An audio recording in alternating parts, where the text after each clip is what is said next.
Baik, Assalamualaikum warahmatullahi wabarakatuh. Perkenalkan, nama saya Muhammad Lukmanul Hakim dengan NIM 44432330026 dari kelas 4A, Program Studi Ilmu Perikanan, Universitas Sultan Ageng Tirtayasa. Di dalam video ini, saya akan menjelaskan tentang kromatografi lapis tipis. Nah, sebelum masuk ke kromatografi lapis tipis, kita harus tahu apa itu kromatografi. Kromatografi adalah teknik analisis kimia untuk memisahkan komponen campuran berdasarkan distribusi mereka antara dua fase, yaitu fase diam dan juga fase gerak. Nah, fase diam adalah media yang tetap seperti plat atau kolom. Nah, sedangkan fase gerak adalah pelarut atau gas yang mengalir melewati fase diam dan membawa komponen-komponen campuran. Nah, selanjutnya kromatografi lapis tipis atau thin layer kromatografi. Nah, kromatografi lapis tipis ini digunakan untuk memisahkan komponen campuran yang tidak mudah menguap. Nah, di dalam kromatografi lapis tipis ini, kita menggunakan alat yang namanya chamber dan juga plat KLT. Nah, kita misalkan ini adalah chamber dan ini plat KLT. Nah, di dalam chamber ini berisi pelarut atau solvent. Nah, di sini ada plat KLT. Biasanya plat KLT itu terbuat dari selulosa, terus silika gel atau aluminium oksida. Langkah pertama adalah dengan memberikan garis pada bagian bawah plat KLT.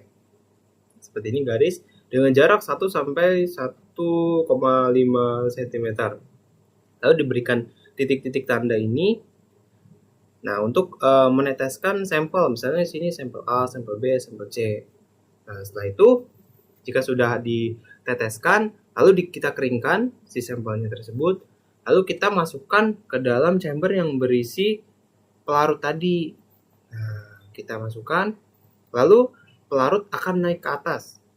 Nah, berdasarkan gaya kapilaritas.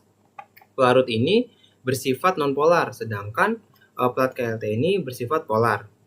Nah, analit yang lebih polar akan lebih terikat pada fase diam, sedangkan analit yang lebih hidrofobik akan naik ke atas.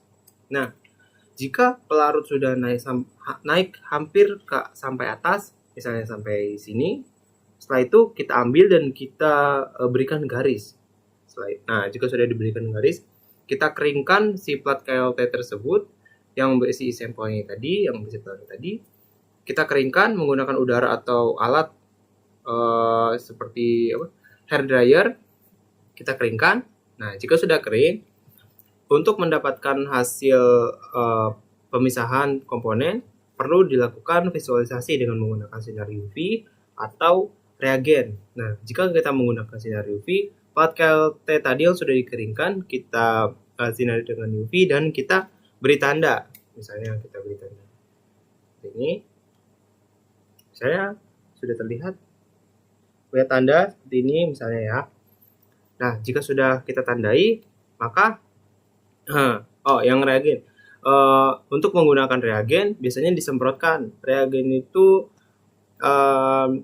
bisa dari iodin, ninhidrin, potasium permanganat, atau vanilin. Nah, jika kita sudah menyemprotkan, lalu kita hitung retention faktornya atau RF. Nah, RF itu adalah perhitungan yang dihitung dengan membandingkan jarak rambatan komponen dengan jarak rambatan pelarut. Jadi RF sama dengan jarak rambatan komponen dibagi jarak rambatan pelarut, lalu sama dengan berapa. Nah, senyawa RF yang lebih rendah cenderung akan lebih polar daripada senyawa RF yang lebih tinggi. Seperti itu. Terima kasih. Mohon maaf jika ada kekurangan. Wassalamualaikum warahmatullahi wabarakatuh.